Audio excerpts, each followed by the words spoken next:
Doctor plus viewers அனைவருக்கும் வணக்கம். நான் டாக்டர் நித்யா, சித்தா பிசிஷியன். இளமையாக இருக்கணும் தான் நம்ம எல்லாருமே நினைப்போம். அதை விட ஆரோக்கியம் ரொம்ப முக்கியம். ஆரோக்கியம் அப்படின்ற ஒரு விஷயம் இருந்தாலே இளமை நமக்கு நிச்சயமாக இருக்கும். இதனாலதான் காயக்கற்ப முறைகள் அப்படின்னு சித்தர்கள் நமக்கு நிறைய வழிமுறைகளை வகுத்து கொடுத்துருக்காங்க. காயக்கற்ப முறைகள் அப்படின்னு சொல்லும்போது நம்ம உடலை கற்பமாக மாற்றி ஆரோக்கியமாக நீண்ட நாள் இளமையாக வாழ்வதற்கான வழிமுறைகள் தான். இது மருந்து முறைகளாக இருக்கலாம், நம்மளுடைய வாழ்வியல் முறைகளாக இருக்கலாம், அல்லது பயிற்சி முறைகள், யோக பயிற்சி, வாசி யோக பயிற்சி, இந்த மாதிரி பயிற்சி முறைகளாக கூட சித்தர்கள் நமக்கு சொல்லியிருக்காங்க. ஸோ அன்றாடம் நம்ம பயன்படுத்தக்கூடிய இதெல்லாம் செய்யலாம், இதெல்லாம் செய்யக்கூடாது அப்படின்னு நமக்கு பிணி அணுகா விதி அப்படின்ற விதிகளும் நமக்கு சித்தர்கள் கொடுத்துருக்காங்க. ஸோ இதெல்லாமே ஃபாலோ பண்ணும்போது, ஏன்னா இப்போ வரக்கூடிய நவீன நோய்கள் பலவற்றுக்கு நமக்கு மருந்தே இல்லை அப்படின்னு சொல்லுறோம். அந்த காலத்திலே அதற்கு எல்லாவற்றுக்குமே மருந்து, வருமுன் தடுப்பதற்கான மூலிகைகளுமே சித்தர்கள் நமக்கு கொடுத்துருக்காங்க. அப்படி அன்றாடம் நம்ம பயன்படுத்தக்கூடியதுதான் இன்றைக்குமே பார்த்தோம்னா நம்ம பயன்படுத்திட்டு வரக்கூடிய சமையல் முறை, அதுல இருக்கக்கூடிய மூலிகைகள் எல்லாமே உலக நாடுகளை வியந்து நம்ம பார்க்குது. எப்படி நார்மலா ஒரு சமையல் அப்படின்னு எடுத்துக்கிட்டாவே இவ்வளவு மூலிகையை நம்ம பயன்படுத்துறோம் அப்படின்னு. ஸோ அதனாலதான் நமக்கு சில நோய்கள் வராமல் தற்காத்து கொள்ளவும் முடிகிறது.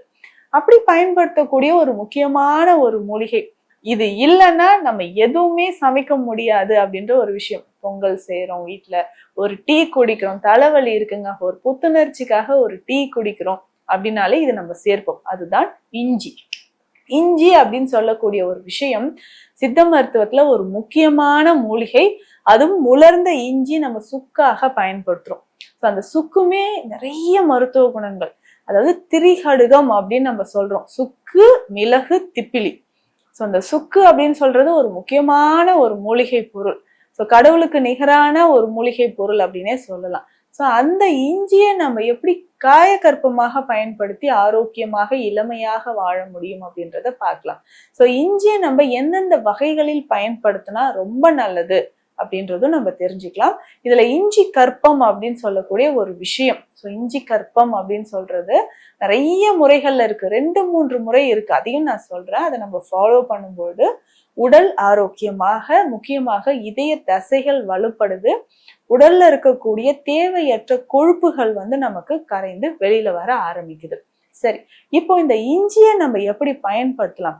சித்த மருத்துவத்துல 64 வகையான மருந்து வகைகள் இருக்கு. அதுல முக்கியமானது அப்படின்னு பார்த்தோம்னா, எல்லோருக்கும் பிடித்தது, ஈஸியா நம்ம சாப்பிட்றதுக்கு அப்படின்னு பார்த்தோம்னா தேனூரல் அப்படின்னு சொல்ற ஒரு மருந்து வகை. இந்த தேனூரல் அப்படின்னு சொல்றது மூலிகைகளை பதப்படுத்தி தேனில் குறிப்பிட்ட நாள் அளவு நம்ம ஊற வைத்து சாப்பிடுவது. தேனோட மருத்துவ குணங்களே தனியா இருக்கு, நமக்கு தெரியும். தேன் பல வகையான மருத்துவ குணங்கள் நிறைந்தது. நம்ம உடலுக்கு நன்மையும் ஆற்றலும் தரக்கூடியது. ஸோ பல வகையான பிரச்சனைகளை தீர்ப்பதற்கும் தேன் பயன்படுது. அப்போ இந்த ரெண்டுமே ஒன்று சேர்ந்தால் எவ்வளவு பலன் நமக்கு கிடைக்கும் இல்லையா? அப்போ உடல் ஆரோக்கியமாக இருப்பதற்கு நமக்கு இது எல்லாமே பயன்படுது அப்படின்னே சொல்லலாம். இந்த தேனூரல் அப்படின்ற ஒரு விஷயத்த நம்ம எப்படி கொண்டு வரலாம் அப்படின்றதும் பார்க்கலாம். பொதுவாக இஞ்சி நம்ம தோல் எல்லாம் நீக்கிட்டு இதை சின்ன சின்ன பீசஸா கட் பண்ணி எடுத்துக்கணும். கட் பண்ணி எடுத்துட்டு இதை கொஞ்சம் ஆவியில வேக வைத்து நம்ம எடுத்து வச்சுக்கணும். சும்மா ஒரு 5 நிமிடங்கள், சுமார் ஒரு 5 நிமிடங்கள் நம்ம நல்லா வேக வைத்து எடுத்து இதை கொஞ்சமா நம்ம வெயில உலர்த்தணும். ஒரு 2-3 மணி நேரங்கள் வெயில வச்சு எடுத்துடணும். இந்த இஞ்சியை நம்ம தேனில் ஊற வைக்கணும். இது ஒரு நாள் முழுவதும் அப்படியே இருந்த பிறகு நம்ம பயன்படுத்தலாம். இந்த மாதிரி பயன்படுத்தும் போது அதிகமான ஆற்றல், மருத்துவ பலன்கள் நமக்கு கிடைக்குது.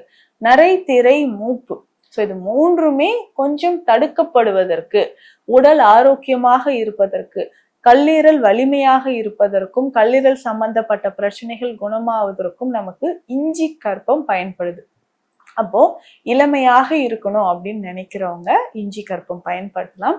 கல்லீரல் சம்பந்தப்பட்ட பிரச்சனைகள் இருக்கிறவங்களும், இதயம் சம்பந்தப்பட்ட பிரச்சனைகள் இருக்கிறவங்களும் இஞ்சி கற்பம் என்று சொல்லக்கூடிய இஞ்சி தேனூரலை பயன்படுத்தலாம். ஸோ இது ஒரு 2-3 துண்டுகள் எடுத்து தேனோடையே நம்ம தினமும் சாப்பிடணும். காலையில் உணவு எடுப்பதற்கு முன் ஒரு அரை மணி நேரம் முன்பு இதை பயன்படுத்தும் போதே நிறைய ஆற்றல்கள் வந்து நமக்கு கிடைக்குது. ஆற்றல்கள் அப்படின்னு சொல்லும் பொழுது உடல் வந்து பலவீனமா இருக்குன்னா பலம் அடைய ஆரம்பிக்கும், நரம்புகள் இறுக்கமடையும், தளர்ந்த தசைகள் இறுக்கம் அடைவதற்கும் உடல் எடை குறைவதற்கும் இது நமக்கு பயன்படுது அப்படின்னு சொல்லலாம். அப்ப பொதுவாக இந்த இஞ்சி தேனூரலை நம்ம பயன்படுத்தும் போது கொஞ்சம் கொஞ்சமாக நம்ம உடலில் ஏகப்பட்ட நன்மைகள் வந்து நடக்க ஆரம்பிக்குது. ஸோ தினந்தோறும் இந்த இஞ்சி கற்பத்தை நம்ம பயன்படுத்திட்டு வரலாம். ஸோ காலையில இல்லைங்க இந்த இஞ்சி கற்பம் ரெடி பண்றது கஷ்டமா இருக்கு அப்படின்னு சொன்னீங்கன்னா ரொம்ப சிம்பிளான ஒரு விஷயம், சுக்கு பொடி. இந்த சுக்கு பொடியும் நம்ம வந்து இஞ்சி கற்பத்துக்கு நிகராக பயன்படுத்தலாம்.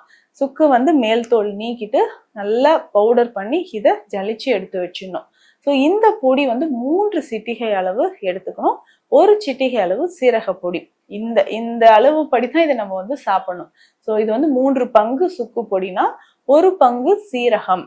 இதை எடுத்து நம்ம என்ன பண்ணோம்னா தேன் விட்டு குழைத்து சாப்பிடணும். இதுவுமே வந்து காலையில உணவு எடுப்பதற்கு ஒரு அரை மணி நேரம் முன்பு நம்ம இதை பயன்படுத்தும் போது உடல்ல நல்ல ஆற்றல் வந்து நமக்கு கிடைக்க ஆரம்பிக்கும். ஆற்றல் அப்படின்னு சொல்லும் போது செரிமானம் நன்றாக இருக்கும், நரம்புகள் வலிமையாக இருக்கும், உடல்ல வந்து அடிக்கடி பித்தம் அதிகரித்து தலை சுற்றல், கிறுகிறுப்பு, ஒற்றை தலைவலி இப்படிலாம் சொல்லுவோம். பித்தம் சம்பந்தப்பட்ட நோய்கள் குணமாவதற்கு நமக்கு இந்த சுக்கு பொடியை பயன்படுத்தலாம். ஸோ இஞ்சி கற்பமா இருக்கட்டும், சுக்கு பொடியாக இருக்கட்டும், இரண்டுமே நம்ம உடலை வந்து கற்பமாக மாற்றி இளமையோடு இருப்பதற்கு பயன்படுது. இரவு நேரத்துல ஒரு சிலர் வந்து பால்ல கொஞ்சம் சுக்கு பொடி கலந்து குடிப்பாங்க. ஸோ பால்ல வந்து 1 சிட்டிகை அளவு சுக்கு பொடி கலந்து இரவு நேரத்துல குடிக்கும் பொழுதும் அதிகமான ஆற்றல் நமக்கு கிடைக்க ஆரம்பிக்குது. ஸோ கொஞ்சம் கொஞ்சமாக உடல் நலனில் மாற்றம் உண்டாகணும், உடல் நலனில் நல்ல ஒரு முன்னேற்றம் உண்டாகணும் அப்படின்னா இதை வந்து நம்ம பயன்படுத்திக்கிட்டே வரலாம். ஸோ தொடர்ந்து இந்த இஞ்சி கற்பம் பயன்படுத்தும் பொழுது இளமை மட்டும் கிடையாது, இதயத்தை பாதுகாக்கும், கல்லீரலை பாதுகாக்கும். யாரெல்லாம் இதை பயன்படுத்த கூடாது அதுவும் நான் சொல்லிடுறேன். அசிடிட்டி இருக்குங்க, எனக்கு வந்து கேஸ்ட்ரைட்டிஸ் இருக்கு, வயிறு எரிச்சல் இருக்கு அப்படின்னு சொல்றவங்க எம்டி ஸ்டொமக்ல சாப்பிட வேண்டாம். உணவு எடுத்து ஒரு அரை மணி நேரம் பிறகு எடுத்துக்கலாம். அதுக்கப்புறம் பிரெக்னெண்டா இருக்கக்கூடியவங்க இதை தவிர்க்கலாம். ஏன்னா கார்ப்பு தன்மை இருக்கக்கூடியது ஒரு சிலருக்கு இது வந்து வயிறு எரிச்சலை உண்டாக்கலாம். ஆனா பிரெக்னன்சி டைம்ல வரக்கூடிய வாமிட்டிங் சென்சேஷனை குறைப்பதற்கு ஒரு சின்ன துண்டு அளவு இஞ்சியை தேனோட சாப்பிட்டுக்கலாம். ஸோ இந்த மாதிரி பயன்படுத்திக்கலாம். இவர்களை தவிர மற்றவர்கள் தாராளமாக இஞ்சி கற்பத்தை பயன்படுத்தி இளமையாகவும் ஆரோக்கியமாகவும் வாழலாம். நன்றி.